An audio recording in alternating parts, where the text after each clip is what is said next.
This channel does not promote any violent, harmful, or illegal activities. All content provided by this channel is meant for an educational purpose only.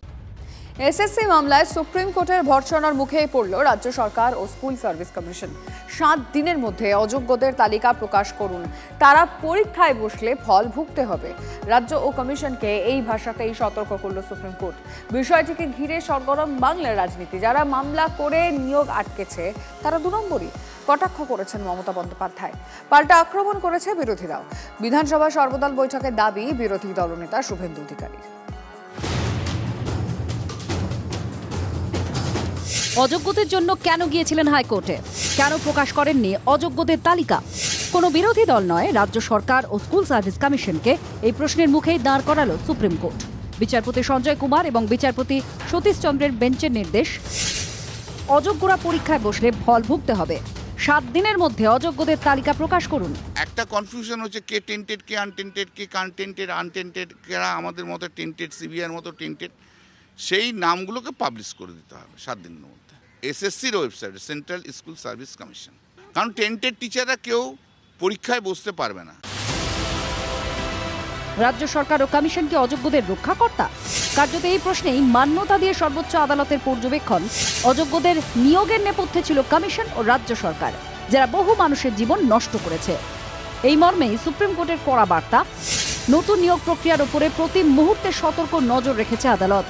কোনো গলদ হলে সঙ্গে সঙ্গে হস্তক্ষেপ করা হবে। কিসের ইন্টারেস্ট রয়েছে? এই টেন্টেড ক্যান্ডিডেটদের পরীক্ষায় বসানোর চেষ্টা করা হচ্ছে। আসলে এদের কাছ থেকে ঘুর পথে তো টাকা নিয়েছেন শাসক দলের নেতা নেত্রীরা, সেই জন্য এদের লিস্টও প্রকাশ করব না এবং এদের কাছ থেকে টাকা ফেরতও নেব না। আদালতের নির্দেশ রয়েছে, লিস্টও প্রকাশ করতে হবে এবং এই টাকা ফেরতও নিতে হবে।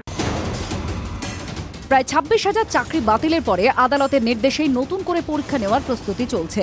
কিন্তু যোগ্য অযোগ্যদের টানাপোড়েনের জেরে আগামী 7ই সেপ্টেম্বর পরীক্ষা স্থগিতের আর্জি জানিয়ে মামলা করেন কয়েকজন। সুপ্রিম কোর্ট এদিন স্পষ্ট করে দিয়েছে, সূচি মেনে আগামী 7ই সেপ্টেম্বর এবং 14ই সেপ্টেম্বর পরীক্ষা হবে। মাননীয় মুখ্যমন্ত্রী মহোদয়া, আপনি কেন জেদাজেদি করছেন? আমাদের সাথে স্বাস্থ্যকর আলোচনায় বসুন। এই পরীক্ষা 3 মাস পেছন, আগামী 2রা নভেম্বর এবং 9 নভেম্বর নিন, তাতে রাজ্য সরকারের মুখ উজ্জ্বল হবে। অন্যথায় আমরা আন্দোলনের জন্য প্রস্তুত। সুপ্রিম শুনানির ঘণ্টাখানেকের মধ্যেই কলকাতায় দলীয় ছাত্র সংগঠনের মঞ্চ থেকে নিয়োগ ইস্যুতে মামলাকারীদের 2 নম্বরে বলে চড়া সুরে আক্রমণ করেন মমতা বন্দ্যোপাধ্যায়। যারা কোর্টে কেস করে তারা একসঙ্গে কেস করে আবার এসে আমাদের নামে নিন্দা করে। এরা 2 নম্বরই। তোমরা পলিটিক্যাল ফিল্ডে লড়াই করতে পারো না, আর ব্যাকডোরে লড়াই করে তোমরা নিয়োগ আটকে রাখো, তোমরা ভর্তি আটকে রাখো, তোমরা উন্নয়ন আটকে রাখো। যদি অযোগ্য তালিকা প্রকাশিত হয়, বাকি যে যোগ্য আছে তারা কেন 10 বছর পরে আবার নতুন করে কম্পিটিশনে পরীক্ষাতে বসবে? প্রয়োজনে বিধানসভায় যোগ্য তালিকা রেখে সর্বদলীয় সিদ্ধান্ত নিয়ে রাজ্য সরকারের পক্ষ থেকে পুনরায় যোগ্য তালিকা নিয়ে সুপ্রিম কোর্ট বা অন্য সাংবিধানিক বডির কাছে তারা যেতেই পারেন। এই ইস্যুতে চড়া সুরে তৃণমূলকে নিশানা করেছে বাম কংগ্রেসও। ওরা এখনো সততার সঙ্গে সেই লিস্টটা পাবলিশ করবে না। ওরা জানেন এই যাদের থেকে টাকা নিয়েছেন তাদের নাম যদি বেরিয়ে যায় তখন তো ওদের পক্ষে আরো বিপদ। সবকটাকে জেলে ভরো, এসএসসি কে জেলে ভরো। বাংলার মুখ্যমন্ত্রী চোরদেরকে বাঁচানোর জন্য তথ্য প্রকাশ করছে না। বাংলার মুখ্যমন্ত্রী আপনি চোরের সাক্ষাৎ হয়েছেন। 7 দিন সময়, তার মধ্যে কি অযোগ্যদের তালিকা প্রকাশ করবে কমিশন? আর যদি করে তাহলে তারা এতদিন কেন তা করেনি? এই প্রশ্নের মুখে পড়তে হবে তাদের। উভয় সংকট, রাজ্য সরকার ও স্কুল সার্ভিস কমিশন। জ্যোতির্ময় কর্মকারের রিপোর্ট, TV9 বাংলা।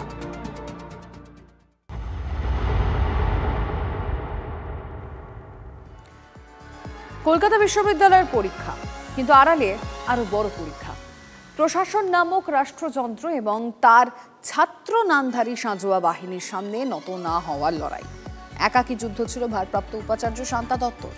আর মেরুদণ্ড সোজা রাখার ফল, ক্যাম্পাসের বাইরে স্লোগান ছাপিয়ে পরীক্ষা হলের বেল বাজল সজোরে।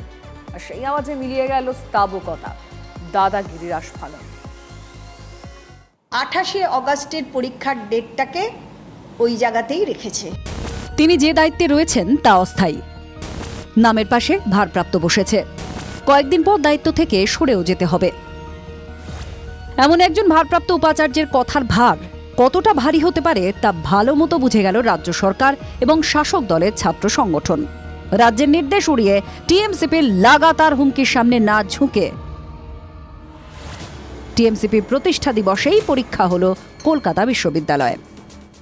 বিশ্ববিদ্যালয় চলবে তার স্বাধীন অটোনমি নিয়ে, স্ট্যাটিউট অ্যাক্ট অ্যান্ড অর্ডিন্যান্স মেনে। সেখানে সরকার ডিকটেট করতে পারে না, আর সেটাই সিন্ডিকেট মান্যতা দিয়েছে। এটা আমার সব থেকে বড় আনন্দের বিষয়। আশঙ্কার আড়ালে প্রশাসনের প্রচ্ছন্ন হুঁশিয়ারি ছিল, যান চলাচলে সমস্যা হবে, কিভাবে পরীক্ষা দিতে যাবে পড়ুয়ারা। সেই সব আশঙ্কা বা হুঁশিয়ারি তুড়ি মেরে উড়িয়ে কলেজে কলেজে বাণিজ্য আর আইনের পরীক্ষা চলল। কলকাতার 81টি কেন্দ্রে পরীক্ষা চলল নির্বিঘ্নে। প্রতিষ্ঠা দিবস থাকা যাই থাক, পরীক্ষা তো পরীক্ষার মনেই এগাবে না। এতগুলো স্টুডেন্টের একটা ভবিষ্যতের কথা, পরীক্ষা ওদের আজকে আছে, হয়ে যাওয়াটাই ভালো। ওদেরও তো একটা চাপ আছে, তখন স্টার্ট হয়েছে, যেটা তো হয়ে যাওয়াই উচিত। আবার নাহলে একটা পরীক্ষা পিছিয়ে থাকলে ওদেরও অসুবিধা হয়ে যাবে। উপাচার্যের পরীক্ষার নির্দেশে ল্যাজ গুটিয়ে পরীক্ষা কেন্দ্রে ঢুকেছে দলের দাদারা। কলেজের বাইরে অবশ্য ছাত্র সমাবেশের জন্য স্লোগান উঠেছে, কিন্তু পরীক্ষার্থীদের জন্য তা বাধা হয়ে ওঠেনি। কলেজের গেটে একদিকে যখন ছাত্র সমাবেশে যাওয়ার প্রস্তুতি চলছে, তখন কিন্তু কলেজের অভ্যন্তরে পরীক্ষা শুরু হচ্ছে। লাস্ট বেল বেজে গেল। পরিবর্তনের 14 বছরের জামানায় তো বটেই, বাম আমলের 34 বছরেও সন্তোষ ভট্টাচার্যের পরে এভাবে কোনো উপাচার্যকে মেরুদণ্ড সোজা রাখতে দেখা যায়নি।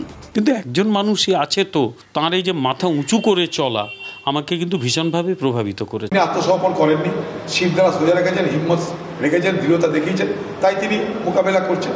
কলকাতা উপাচার্যের এই দৃঢ়তাকে আমি ব্যক্তিগতভাবে তাকে সম্মান জানাচ্ছি। তিনি কোনোদিন ক্যালকুলেশনের মধ্যেই ছিলেন না। আমি তার নাম নিয়ে আজকে নিতে চাই না। তিনি ভালো থাকুন, সুস্থ থাকুন। তিনি সরকারের বাধ্য, কিন্তু দলের অবাধ্য, আপোষহীন। যারা শান্তা দত্তকে ইঞ্চিতে ইঞ্চিতে বুঝে নেওয়ার শাসানি দিয়েছিলেন, এদিন তাঁদের পরীক্ষা কেন্দ্রের সেন্টিমিটারের মধ্যেও দেখা যায়নি। একেই বলে মেরুদণ্ডের জোর। সুমন মহাপাত্র, সৌভিক সরকার, TV9 বাংলা। শিরদাঁড়ার শক্তি বুঝিয়েছেন কলকাতা বিশ্ববিদ্যালয়ের ভারপ্রাপ্ত উপাচার্য। শান্তা দত্ত হওয়ার সুযোগ ছিল বর্ধমান বিশ্ববিদ্যালয়ের উপাচার্যের সামনেও, কিন্তু শঙ্করনাথের মেরুদণ্ড বোধ হয় শাসক দলের ঘরে বন্ধক রাখা। টিএমসিপির প্রতিষ্ঠা দিবসে পরীক্ষার দিন নির্ধারিত হলেও শেষ মুহূর্তে জানানো হলো পরীক্ষা বাতিল। সিন্ডিকেটের যে স্বাধীন সত্তাটা, সেটা ওই বইয়ের পাতার ভেতর রয়ে গেছে। আর ভিসিরা সবসময়ই সরকারকে খুশি করতে চেষ্টা করছে। এই আবদার করেছিল যে আমাদের আজকে যদি পরীক্ষা না দিতে হয় তাহলে খুব ভালো, সেই জন্য আমরা পোস্টপোন করেছি। প্রথম জনের মাথার উপর ছিল সাঁড়াশি চাপ। মাথা না ঝুঁকিয়ে মেরুদণ্ড সোজা রেখে 28শে অগস্টেই পরীক্ষার ব্যবস্থা করেছেন কলকাতা বিশ্ববিদ্যালয়। সে যতই তৃণমূল ছাত্র পরিষদের প্রতিষ্ঠা দিবস হোক, পরীক্ষার দিন স্থগিত বা পিছিয়ে দেননি। আর দ্বিতীয়জন মানে বর্ধমান বিশ্ববিদ্যালয়ের উপাচার্য কাদের আবদারে যেন গলে গেলেন। তাই 22শে অগস্ট পরীক্ষার দিন ঠিক করেও শেষ মুহূর্তে বাতিল ঘোষণা হলো। তাও লিখিত নয়, বৃহস্পতিবার বাংলা ও কমিউনিটি এনগেজমেন্টের মৌখিক পরীক্ষার কথা ছিল বর্ধমান বিশ্ববিদ্যালয়ে। একদিনের নোটিশে পরীক্ষা বাতিল বর্ধমান বিশ্ববিদ্যালয়ে জানিয়ে ইতিমধ্যেই প্রশ্ন উঠতে শুরু করেছে। গত বছরের শেষে বর্ধমানের উপাচার্য পদে নিয়োগ করা হয় খড়গপুর আইআইটির ভূতত্ত্ববিদ্যার অধ্যাপক শঙ্করনাথকে। বুধবার বিকেলে আচমকা তাঁর মনে হলো টিএমসিপির অনুষ্ঠানের জন্য 80% পরীক্ষার্থীই নাকি আসতে পারবেন না, তাও পরীক্ষা বাতিল করে। ছাত্রদের জন্যই তো পরীক্ষা, ছাত্ররাই যদি পরীক্ষায় না আসতে পারে তাহলে সেই পরীক্ষা কি করে হবে? ওদের আবদার মাথায় রেখে আমরা ওদের একদিনের জন্য পিছিয়ে দিয়েছি। বর্ধমান ইউনিভার্সিটির মতন একটা ভালো ইউনিভার্সিটিতে তা ওখানকার স্যারেরা, ভিসিরা তাদের সাথে তৃণমূলের সাথে তাল মিলিয়ে চলতে গিয়ে বিভিন্ন রকম ছাত্রের কথা না ভেবে বিভিন্ন রকম সমস্যায় ফেলছে ছাত্রদের। পড়ুয়াদের একাংশ থেকে বিরোধীদের অভিযোগ, শাসক দলের দাপট এতটাই যে শিরদাঁড়া বিকিয়ে ফেলছেন উপাচার্যরা। এইটুকুই বলতে চাই, ইউনিভার্সিটি অথরিটি যেন নিজের শিরদাঁড়াকে বিকিয়ে না দিয়ে ছাত্রছাত্রীদের যাতে ভবিষ্যৎ সুনিশ্চিত হয় এই বিষয়ে হস্তক্ষেপ করে। সেই উপাচার্য মহাশয় সে নানা বন্দি ফিকির করে মাথা নিচু করে দিয়েছে। দিদির চরণে মাথা ঠেকিয়ে দিয়েছেন। আমরা আবেদন জানিয়েছিলাম যে এই পরীক্ষা না রাখা হয়, কারণ আপনারা জানেন যে ছাত্র সমাবেশে সব ছাত্রছাত্রীরা দিকে বাসে ট্রেনে যাবে। স্নাতক স্তরে মৌখিক পরীক্ষা খুব বেশি সময় লাগার কথা নয়, তাও বাতিল। তা পরীক্ষা বাতিলের আবদারটা কাদের? বর্ধমানের উপাচার্য নামটা বলেননি। মিহিদানা সীতাভোগের জেলা বর্ধমানে আবদারের সঙ্গে কি আপ্যায়নও ছিল? তাতেই কি শিরদাঁড়াটা নরম আর নমনীয় হয়ে গেল?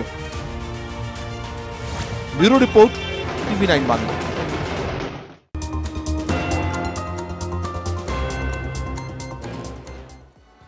নতুন কীটনাশক বাজারে আনলো উইলউড কীটনাশক সংস্থা। কোম্পানির পক্ষ থেকে টফিক্স 369 নামে একটি নতুন প্রোডাক্ট উদ্বোধন করা হয়। কোম্পানির তরফে জানানো হয়েছে যে টফিক্স 369 একটি দানাদার কীটনাশক। নতুন এই প্রোডাক্টটি মাজরা ও পাতা মরা নিয়ন্ত্রণে অত্যন্ত কার্যকর। এর পাশাপাশি ভাতারে কৃষক প্রশিক্ষণ শিবিরেও আয়োজন উইলউড কীটনাশক সংস্থার। ভাতারে আয়োজিত কৃষক প্রশিক্ষণ শিবিরে 25টি গ্রামে প্রায় 350 জন কৃষক উপস্থিত ছিলেন। এই শিবিরে চাষিরা আরও ভালো উন্নত মানের ফসল কিভাবে পেতে পারেন তার প্রশিক্ষণ দেওয়া হয় সংস্থার পক্ষ থেকে। কৃষক প্রশিক্ষণ শিবির আয়োজন করা হয়েছে উইলউড কেমিক্যালস লিমিটেডের পক্ষ থেকে। এই ভাতার ব্লকের আন্ডারে প্রায় 25খানা গ্রাম থেকে বিভিন্ন প্রগতিশীল কৃষকদের আহ্বান করে আমরা নিয়ে এসেছি। এখানে উপস্থিত হয়েছেন ইতিমধ্যে 320 জন কৃষক বন্ধু উপস্থিত হয়ে গেছেন এবং এখানে আমাদের একটা নতুন প্রোডাক্ট লঞ্চ করেছে। পুরনো প্রোডাক্টের সাথে সাথে আমাদের এই নতুন প্রোডাক্টের লঞ্চিংয়ের জন্যই ফার্মার্স লেভেলে এই কৃষক প্রশিক্ষণ শিবিরের আমরা আয়োজন করেছি। 3টি শক্তিশালী ছত্রাকনাশকের মিশ্রণ টাফেক্স 369 প্রোডাক্টটার চাষি লেভেলে লঞ্চ করলাম।